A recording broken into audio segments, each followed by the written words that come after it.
नमस्कार सर. नाव काय तुमचं सर? सुशील दवदे. काय झालं होतं तुम्हाला? मी फेब्रुवारी 22ला ऍक्च्युली पडलेलो.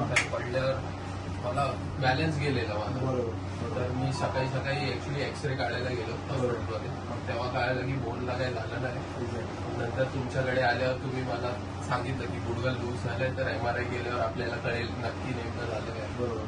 तेव्हा आपल्याला कळालं की ACL MCL माझा डॅमेज झाला होता. त्यानंतर MRI काढल्यानंतर मी परत घरी पडलो ऍक्च्युली. ओके. तर त्याच्यात मला कदाचित मेनिस्कस पण डॅमेज झाला. Meniscus form. मग त्याच्यानंतर आपण सर्जरी केली 27ला लगेच 2-3 दिवसानंतर पडल्यानंतर. मग त्यानंतर आता 2 महिने झाले. कसं आहे तुमचे पाय सरळ? पाय सरळ करा, बेंड करा.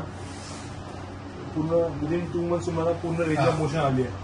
कसं 2 मंथ्स मध्ये मी भरपूर तुम्ही पण जसं बोलले चांगलं झालंय रिकव्हरी. तुम्हाला कसं वाटतं ओव्हरऑल कॉन्फिडन्स मला पहिल्यासारखाच वाटतोय. फक्त एवढंच आहे अजून हील होत आहे, ते अजून चांगलं बेटर होईल. पहिले तुमचा एक्सपिरियन्स चांगला होता ना? भरपूर चांगला. Thank you very much. तुम्हीच ऍक्च्युली भेटले चांगले. ते फर्स्ट टाइमला चांगली सर्जरी झाली नाही तर पहिलेच वाट लागली असती त्याची वाट. कारण एक्सरे काढायला जिकडे गेलेलो ते तेवढे वेल एक्सपिरियन्स नाही तुमच्यासारखे.